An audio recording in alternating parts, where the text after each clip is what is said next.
Welcome dear students, today we will learn about sulphuric acid. ठीक है, तो sulphuric acid class 12 में बहुत इंपॉर्टेंट होता है। इसकी प्रॉपर्टीज प्रिपरेशन पूछी जाती है। ठीक है, तो आज हम इसके बारे में कंप्लीट वीडियो पढ़ेंगे। आप वीडियो को लास्ट तक देखना, जिसमें मैं प्रॉपर्टीज और इसकी प्रिपरेशन शेयर करूंगी। ठीक है, तो आपको ये पूरा अच्छे से समझना है, बिकॉज ये board exam point of view से बहुत इंपॉर्टेंट टॉपिक होता है। ओके,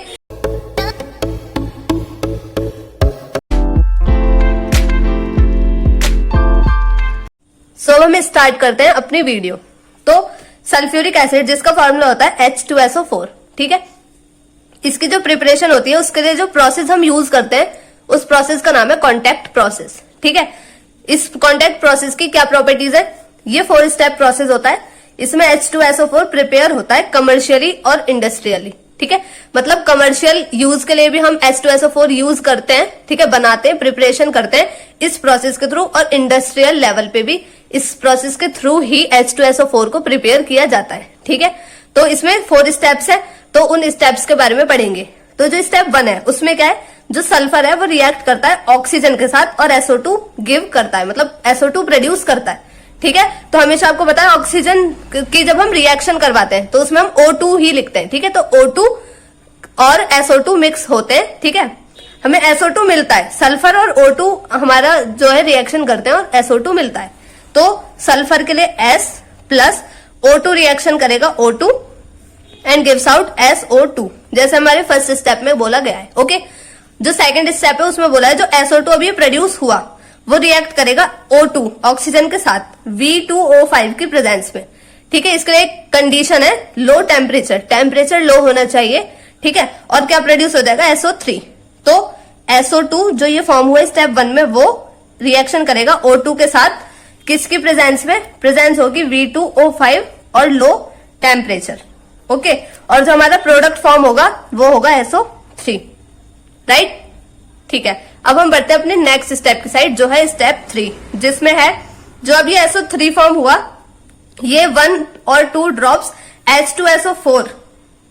ठीक है, मतलब H2SO4 की अगर हम 1 और 2 ड्रॉप देंगे, ठीक है, इसमें SO3 में, जो SO3 है वो H2SO4 की कुछ ड्रॉप्स के साथ रिएक्शन करके ओलम प्रोड्यूस करेगा। ओके, सो ओलम प्रोड्यूस करता है ये, तो SO3। ठीक है, SO3 की हम रिएक्शन करवाएंगे तो क्या होगा? SO3 इसकी H2SO4 की 1-2 ड्रॉप्स के साथ रिएक्शन करेगा और हमारा बनाएगा ओलम। राइट? तो अब हम इसकी रिएक्शन देखते हैं। तो SO3 प्लस H2SO4। ओके, और ये हमें क्या देगा? ये देगा हमें H2S2O7। ये है ओलम। ओलम का फॉर्मूला होता है H2S2O7। ओके, फिर उसके बाद क्या होगा? अब जो ओलम है उसकी हाइड्रोलाइसिस हो जाएगी। हाइड्रोलाइसिस मतलब वो H2O के साथ रिएक्शन करेगा और हमारा H2SO4 प्रोड्यूस कर देगा। तो क्या है अब ये ओलम जो है H2S2O7। ठीक है, ये हाइड्रोलाइसिस करेगा, मतलब H2O के साथ रिएक्शन करेगा और हमारा फॉर्म कर देगा 2H2SO4। राइट? तो ये हमारा preparation of sulphuric acid H2SO4। Okay, ठीक है, अब इस स्टेप में आप सोचेंगे कि H2SO4 तो हमने खुद डाला, तो वो हम प्रिपेयर भी H2SO4 करें, ये कहां से आया? बिकॉज जैसे हमें पता है, जैसे हम कर्ड का प्रोडक्शन करते हैं तो उसके लिए पहले से हमें थोड़ी कर्ड चाहिए होती है ताकि वो हम मिल्क में डाल सके। उसी तरीके से कुछ चीजें ऐसी होती हैं जिन्हें बनाने के लिए उनका थोड़ा सा अमाउंट होना इंपॉर्टेंट होता है।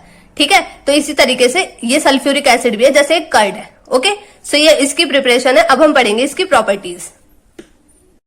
ओके, सो अब हम पढ़ते हैं इसकी प्रॉपर्टीज H2SO4 की। हमने प्रिपरेशन पढ़ी, उसके बाद हम प्रॉपर्टीज पढ़ेंगे।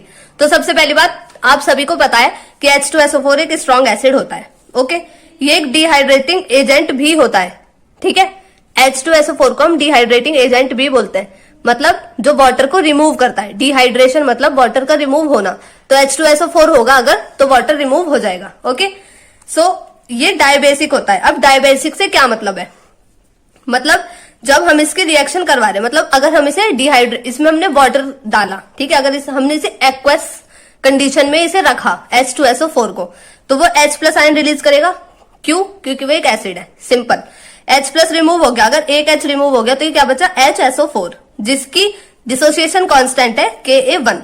ओके, अब फिर इसको जब हम एक्वस सॉल्यूशन में रखेंगे HSO4 को, तो ये फिर से H प्लस देगा, क्योंकि ये क्या है, ये एक एसिड है, ओके, प्लस SO4 जिसकी वैल्यू होगी, मतलब जिसका जो चार्ज होगा वो होगा 2 माइनस, और इसका डिसोसिएशन कांस्टेंट है Ka2।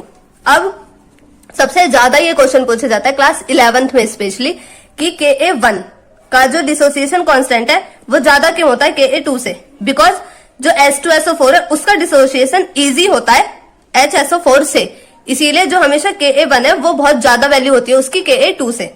बस इतना याद रखना है। अगर पूछा जाए Ka1 H2SO4 का Ka2 से ज्यादा क्यों होता है, तो आपको ये रिएक्शन लिख के दिखानी है और रीजन देना है, क्योंकि जो डिसोसिएशन होता है H2SO4 का वो इजी होता है as compare to HSO4, okay. अब जो फोर्थ प्रॉपर्टी वो है, ये एक स्ट्रॉन्ग ऑक्सीडाइजिंग एजेंट होता है, ये एक डिहाइड्रेटिंग एजेंट भी है, ये एक स्ट्रॉन्ग ऑक्सीडाइजिंग एजेंट भी होता है, क्योंकि जो सल्फर होता है उसके पास +6 चार्ज होता है। ये आपको पता ही है, जो सल्फर है वो +6 होता है, ठीक है। उसके ऑक्सीडेशन स्टेट +6 होती है सल्फर की, जो हाईएस्ट होती है, ठीक है। मैक्सिमम जो होती है ऑक्सीडेशन स्टेट वो होती है 6, जो सल्फर के पास होती है, इसीलिए एक स्ट्रॉन्ग ऑक्सीडाइजिंग एजेंट होता है। अब जब H2SO4 को हम मेटल के साथ रिएक्शन करवाते हैं तो वो मेटल सल्फेट प्रोड्यूस कर देता है, ठीक है। तो जैसे Cu कोई मेटल है, Cu की हमने अगर रिएक्शन करवाई H2SO4 के साथ तो वो CuSO4 प्रोड्यूस कर रहा है, ठीक है, बना रहा है। और जो हमारा बाकी जो सब्सटेंस फॉर्म होते हैं वो होता है SO2 और H2। तो ये है उसकी प्रॉपर्टीज। हमने प्रिपरेशन पढ़ी, प्रॉपर्टीज पढ़ी H2SO4 की, ये बहुत इंपॉर्टेंट है, आप इसे अच्छे से प्रिपेयर कर लेना, इसके नोट्स बना लेना, ओके। सो इस तरह से आप नोट्स इजीली बना सकते हैं। तो ये था हमारा H2SO4। आई होप आपको ये समझ आएगा। Please do like, share and subscribe. Thank you, have a nice day.